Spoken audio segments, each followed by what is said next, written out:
Je vais prendre ta douleur.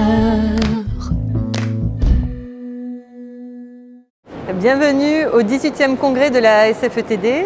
Je suis ravie d'avoir eu l'honneur de présider le comité scientifique pour cette année. Avec mes collègues, nous avons concocté un programme très varié avec des nouvelles thématiques et des nouvelles définitions et des nouvelles technologies. C'est l'année du renouveau. C'est particulièrement intéressant parce qu'on a parlé de la neurostimulation. 50 ans après ses débuts, on va parler des nouveautés en douleur neuropathique. 10 ans après la définition, on parle aussi au niveau des biais et en fait qu'est-ce que c'est les biais de la recherche en douleur. On va parler aussi de comment on passe de la douleur aiguë à la douleur chronique et notamment la douleur post-opératoire, comment elle peut se chroniciser. Nous avons travaillé particulièrement sur l'axe de la francophonie.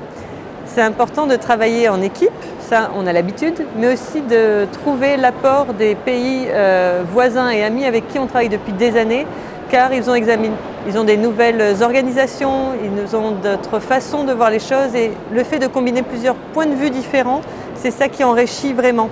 Et ce congrès qui est placé à Lille, qui est vraiment dans un magnifique endroit, est vraiment propice aux échanges entre tous et tout en gardant la pluridisciplinarité auquel on tient beaucoup.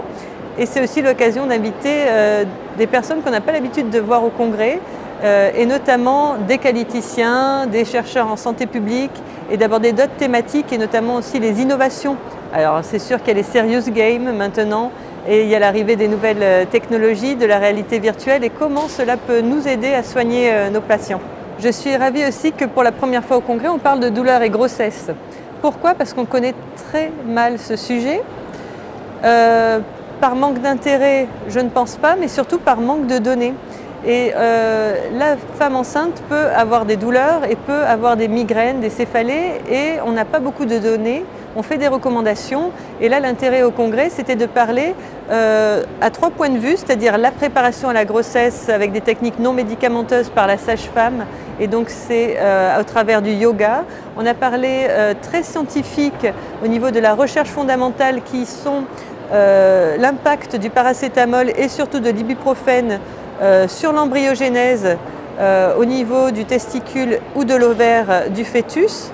Et on a aussi parlé de la migraine et de son traitement lors de la grossesse.